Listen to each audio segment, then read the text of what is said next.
The British Grand Prix of 2026 has officially been completed, with Charles Leclerc winning ahead of George Russell and home hero Lewis Hamilton.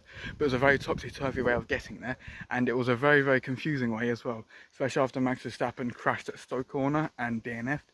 It seemed a bit like an active error issue, similar to his qualifying crash last weekend at the Austrian Grand Prix. It was similar way. It didn't seem like it would reattach and it would just squirrel off, and yeah, it went into what was not the wall this time, but instead the gravel just before the wall. But it was, yeah, like I say, it made an absolute chain of events. It was really confusing, with a safety car coming out and everyone thinking, oh god, we can go, we're going to get a restart sort of thing, and it's going to be really close.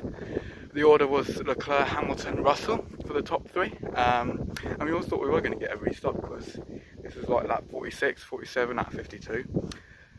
But the FIA, once again, they messed up with the back markers and they would decide to mess it all around. But Russell would stay out, even though the Ferraris were pit. Leclerc had enough of a gap to stay in first, but Hamilton got jumped by Russell. But still, the attitude from race control was that we're going to get going again, don't worry guys, on all this sort of thing.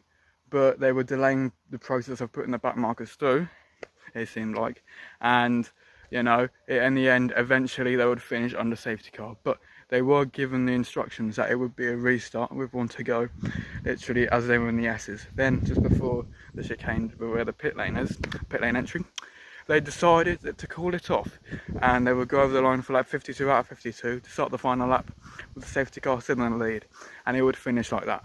But my problem with this is because of the intent that they decided to let all the teams know, yeah, we're going to start racing again, we're going to try and start racing again, until they suddenly flip the script, sorry.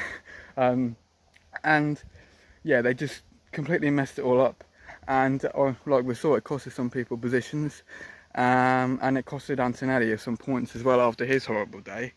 And I just think it was a total joke as well, because, you know what I mean, you can't just lie to your teams and all that sort of stuff as well there, just to make a show interesting or stuff like that. And that wasn't a show at all, it was stupid.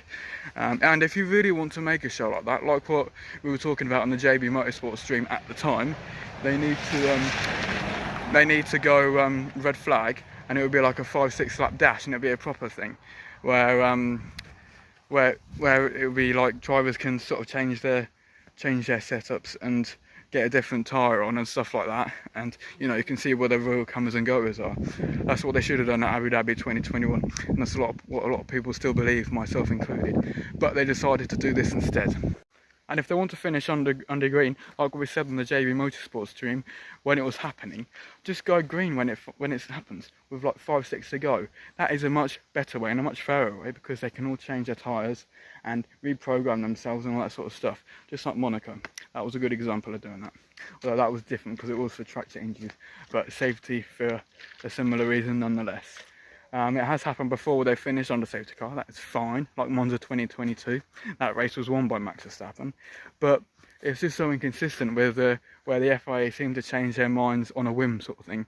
And yeah, ultimately Mercedes did manage to deserve to get a second place finish for the car.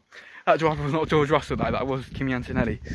He would ultimately have a problem with the steering, it seemed like. I think it was power steering, but I haven't heard anything about the official reason. And he just kept understeering, and he was clinging on for a point, bless him, because of the late race shenanigans, and he would get a penalty for driving off the track because he literally couldn't turn.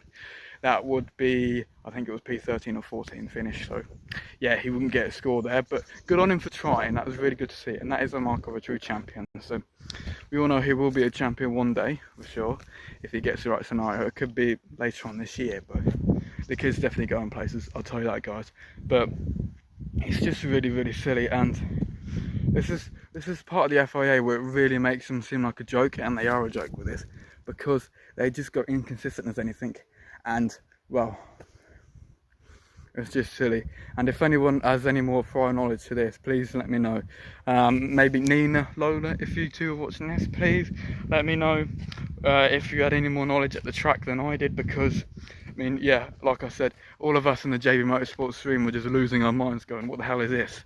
And like I say, finishing under yellow is fine, but a precedent, and you're gonna tell everyone, oh, pit your tyres, change your tyres, go on the pits, and we're going to get a green flag finish, and then they completely go back on themselves. Like, they were literally ready to go. Like, just before the safety car stayed on circuit, even Crofty thought, come on, we're going. And even when he entered the Club Vale chicane, Crofty was like, okay, we're ready to go, until he realised.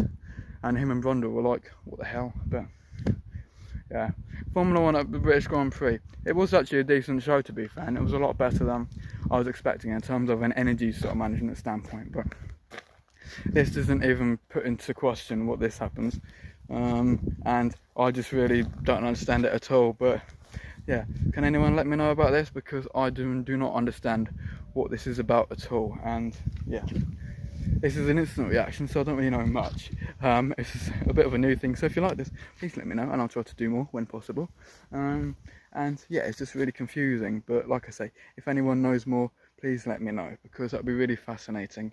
And if you like what you see, please let me know, because that would be good to know that I'm doing a decent job at this. But yeah, British Grand Prix. It was won by Ferrari. It was not a 1-2 this time, it was a 1-3, with Charles Leclerc, George Russell, and the Hamboy, Lewis Hamilton, in third. It was certainly a very intriguing Grand Prix, and a decent race, until it got messy.